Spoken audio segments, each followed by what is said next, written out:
o Exame Nacional do Ensino Médio, que acontece em 2 domingos, nesse próximo dia 4 e depois no dia 11 de novembro. Quem faz o Enem pode usar a nota para entrar em instituições federais de ensino superior e também nos programas do governo federal, como o SISU, o ProUni e o FIES.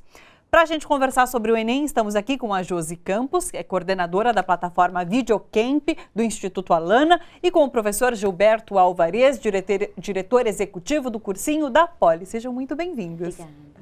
Para quem não conhece o Videocamp, eu vou explicar um pouquinho. É uma plataforma online gratuita que dá acesso a produções audiovisuais que buscam impacto e transformação.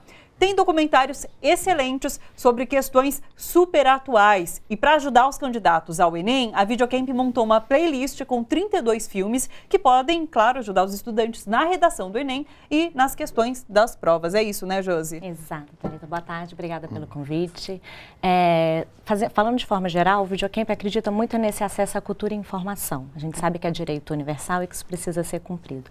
Então, a plataforma, além dela possibilitar que muitos filmes que não chegariam a um grande número de pessoas estejam disponíveis para exibições públicas e gratuitas, a gente também entende que o cinema é uma grande possibilidade de aprender e de aprender, né, de entender quais são os nossos direitos, de olhar para um determinado assunto com um olhar mais crítico.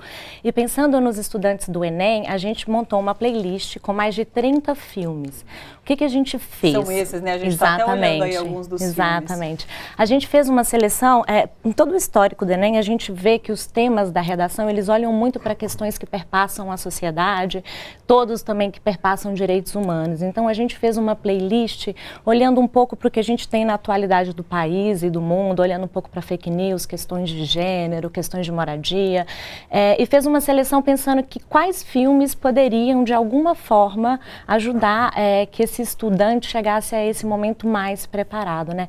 Em 2014, a gente teve uma interessante uso do cinema, porque muitos estudantes relataram que, como o tema era publicidade infantil, quem tinha assistido ao Criança Alma do Negócio, que está disponível da plataforma, conseguiu discorrer com mais facilidade sobre o tema. Então, a gente acredita sim que o cinema é informação e é potência. E o Instituto Alana, inclusive, tinha uma campanha bem forte em relação à publicidade infantil, né? Contra a publicidade infantil. Sim, continuamos trabalhando bravamente nesse sentido. Interessante. Outra função da Videocamp é a organização de exibições coletivas. Então, para quem quiser fazer juntar o pessoal, ou mesmo na escola para professores, você pode fazer uma inscrição pelo site do Videocamp e, a partir do material que tem ali, fazer exibição em locais públicos, né? Eu acho que tem duas coisas interessantes nisso que você falou. Voltando um pouco para o Enem, o Videocamp acredita no assistir coletivo. E esse assistir coletivo, ele geralmente se dá num debate pós-exibição. E esse debate te capacita para a dissertação, né? Você troca ideias, você entende, você argumenta, contra-argumenta. E tem uma outra coisa também que é muito importante para a gente, que é, na falta de tela, toda a tela importa. E a gente sabe que só 10% das cidades brasileiras têm cinema hoje no país. Muitas pessoas não têm acesso a VOD, né, que é o vídeo sob demanda, ou outros tipos de acesso a cinema. Sim. E a gente acredita, então, que disponibilizando esses filmes para esse assistir coletivo, a gente cumpre a função de entretenimento e de cultura e informação. E é super fácil, é só fazer uma inscrição no site. Super. Não tem um problema, mas eu não tenho telão, não tenho uma sala adequada, não tenho projetor.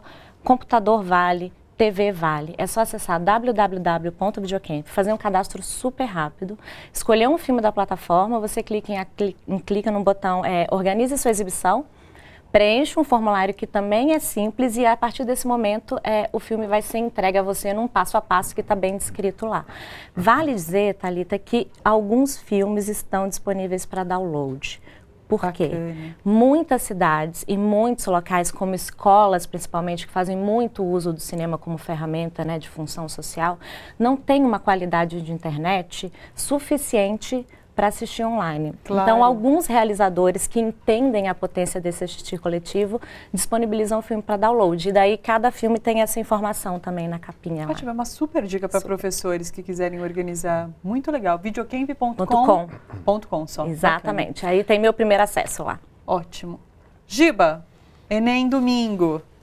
E aí, qual é a dica para o aluno? A gente todo ano fala um pouquinho sobre isso. O aluno que não estudou até agora, dá tempo de estudar ou ele já está também em cima da hora?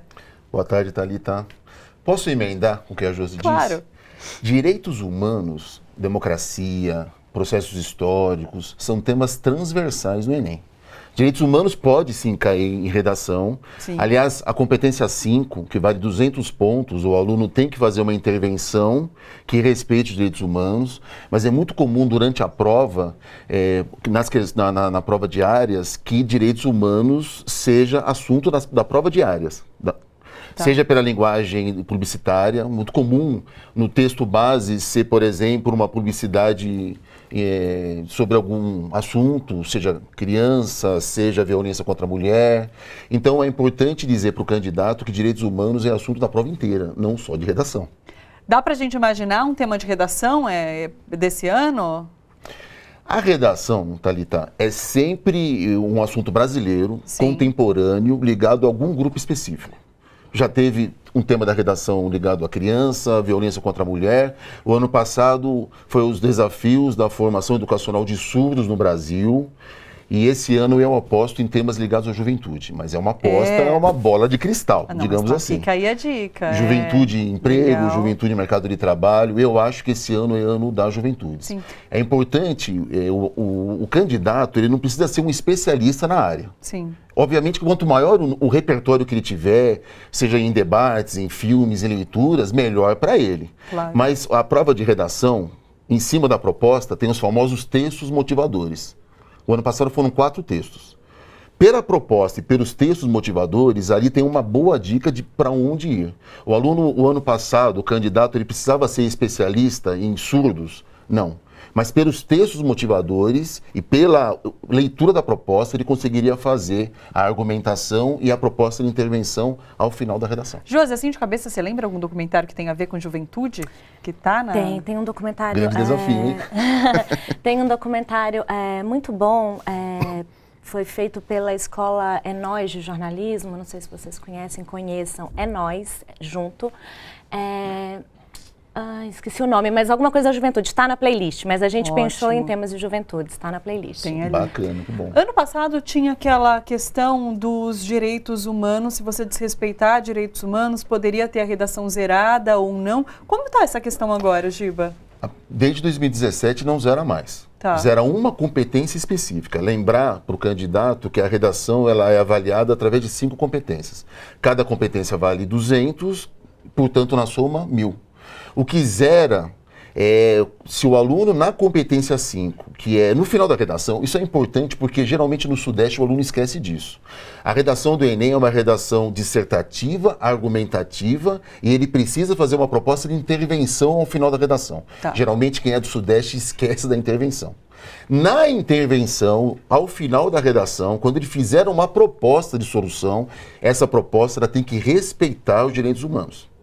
Portanto, se ele desrespeitar, na competência 5, ele tem essa competência zerada. A redação que poderia valer 1.000, vale até no máximo 800. Bacana.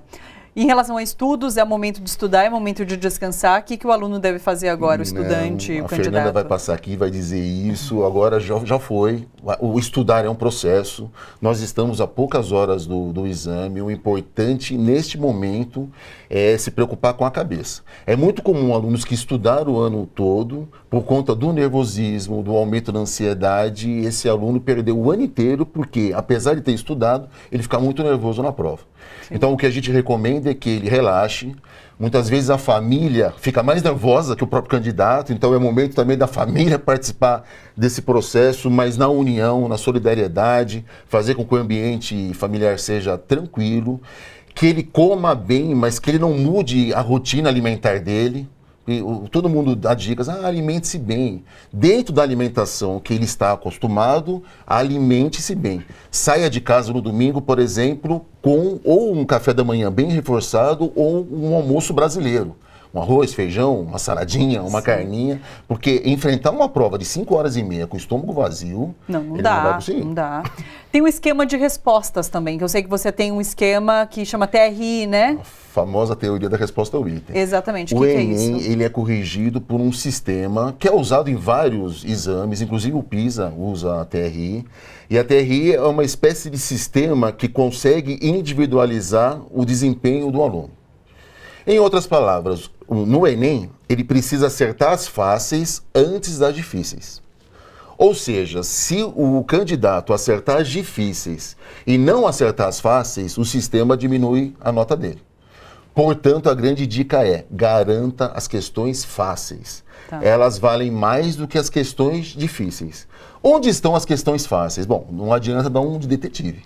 Vai lendo a prova. Se ele perceber que aquela questão é fácil para ele, garante.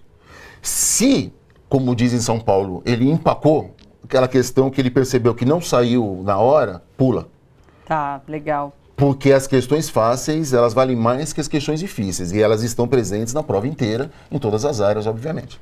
Josi, você comentou do É Nóis Jornalismo, chama Menina Pode Tudo? Tem o Menina Pode Tudo, mas tem uma bem específico para juventudes da periferia. É, que a gente estava fuçando agora lá, a gente achou esse Menina Pode Tudo, mas tem outro também do É Nóis Jornalismo. Pode não ser tempo de estudar, mas ainda dá tempo de ver documentários. Dá tempo. Né? Bacana. É só procurar lá, então, É Nóis Jornalismo, que tem esse voltado para a juventude. Você tem alguma dica de um documentário que você também acha importante para os jovens assistirem nesse momento? Um tema. Quem sabe ela não ajuda a gente a chutar Identidade parcelada? Identidade parcelada, muito obrigada, produção. Então, identidade parcelada é uma boa dica. Eu diria que, enfim, a prova já está pronta, mas tem uma ficção muito boa que chama Hoax. É uma ficção, ela tem 18 minutos, se eu não me engano. Com H? Com H. H-O-A-X, está na playlist do Enem. E ela fala sobre a questão da responsabilidade daquilo que você diz em rede social, que é o que a gente ouviu por aí hoje tanto, que são as fake news, notícias falsas, né? E ele fala dessa responsabilidade daquilo que você faz também no âmbito pessoal, de como isso pode impactar. Acho que pode ser, e é uma ficção, é num grupo de jovens, é uma atitude de 3 jovens que tem um desfecho terrível, assim, mas tem muito esse lugar da responsabilidade, né, de cada um como cidadão. E o legal da proposta é que no final da frase vai ser sempre no Brasil. Um tema desse, ele vai ser recortado e a proposta de intervenção vai ser brasileira. Isso é muito interessante no Enem. Quando caiu publicidade infantil, foi no Brasil, violência contra a mulher no Brasil, a questão da formação educacional dos surdos no Brasil. É um tema sempre contemporâneo, com recorte para a situação brasileira.